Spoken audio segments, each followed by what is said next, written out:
Monsieur le Président, Monsieur le Ministre, mes chers collègues, nous sommes ce soir en débat de contrôle.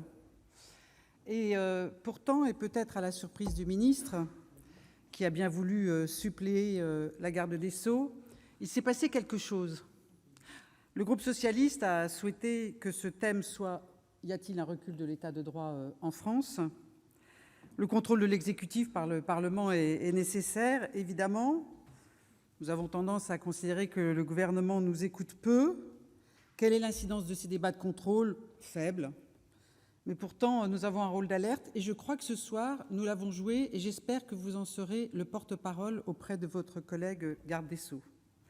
Nous sommes ici tous fidèles à des valeurs, attachés à l'esprit des institutions, mais nous ne nous accommodons pas, vous l'avez compris, sur l'ensemble de ces bancs, à être de simples spectateurs d'un recul de l'état de droit. Et donc, au-delà du groupe socialiste qui a demandé ce débat, vous avez entendu des inquiétudes s'exprimer. Au regard du glissement dont nous sommes les témoins, des empiétements répétés de votre majorité sur les libertés fondamentales, la question que nous soulevons donc aujourd'hui semble être avec acuité. Assistons-nous effectivement à un recul de l'état de droit?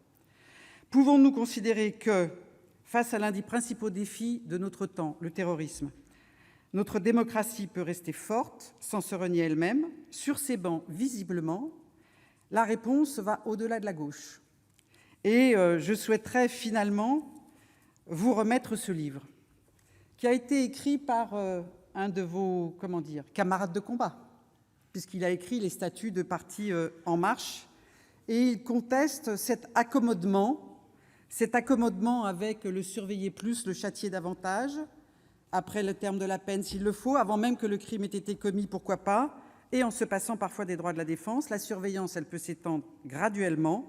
Et donc, François Sureau, mais aussi Mireille Delmas-Marty, tous deux des références, le disent, transiger avec les libertés publiques dans une quête inaccessible de la sécurité absolue, c'est déjà renoncer à l'état de droit. Alors, évidemment, nous avons un ministre de l'Intérieur qui ne pense pas la même chose, qui dit « rien ne menace la liberté si ça permet de lutter efficacement contre le terrorisme ». Or, l'expérience prouve qu'un régime ne peut rester démocratique que si la liberté est soigneusement garantie, y compris en limitant l'État. Alors ici, ce soir, vous avez eu de nombreuses illustrations. Celle qu'a faite Sophie Taillé-Polian en rappelant le fait d'avoir décidé de faire entrer le droit d'urgence dans le droit commun, le fait d'en venir à soupçonner chaque manifestant comme un fauteur de troubles en puissance, comme l'a rappelé Mme Benbassa, le fait de marginaliser le rôle du pouvoir judiciaire et de renforcer le pouvoir administratif, comme l'a dit M. Lecomte, et donc, finalement, caractériser l'état de droit. Appeler à une société de vigilance, comme l'a rappelé M. Babary, comme l'a fait le Président de la République, c'est-à-dire désigner le soupçon de tous par tous, prétendre lutter contre les contenus haineux sur Internet et donc permettre aux opérateurs du numérique de pratiquer la censure, comme l'a souligné M. Delahaye. N'est-ce pas ici bien un recul de l'état de droit?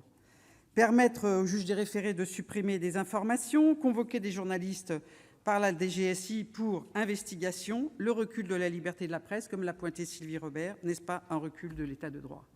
On a parlé aussi sécurité publique, usage des forces de l'ordre, doctrine d'emploi, la création d'une brigade de répression des actions violentes motorisées qui rappelle une brigade des voltigeurs, mettre des semaines à rendre compte des conditions de la mort de Steve, homme tombé dans la Loire le soir de la fête de la musique, mettre des mois à ne toujours pas nous donner les conclusions de l'IGPN sur les très nombreuses violences policières qui ont été constatées au moment des manifestations des Gilets jaunes, mesurer l'efficacité en matière d'encadrement des manifestations par le nombre de mutilations, n'est-ce pas là un recul de l'état de droit?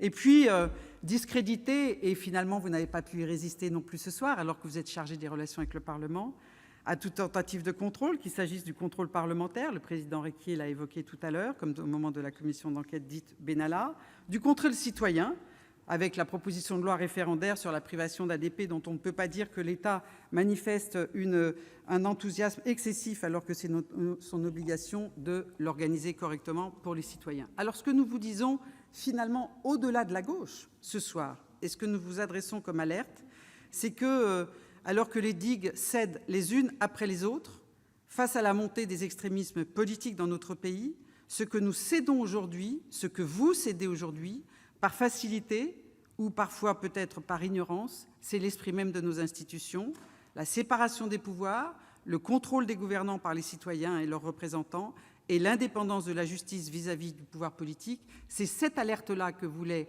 vous exprimer le groupe socialiste, qui a résonné bien au-delà de ces bancs, même si je note que le groupe En Marche n'a pas estimé devoir vous interroger sur ce sujet. J'aurais pu également lui offrir cet ouvrage, mais je le ferai à d'autres occasions. Voilà donc cette alerte, et nous souhaitons que vous ayez pu ce soir l'entendre.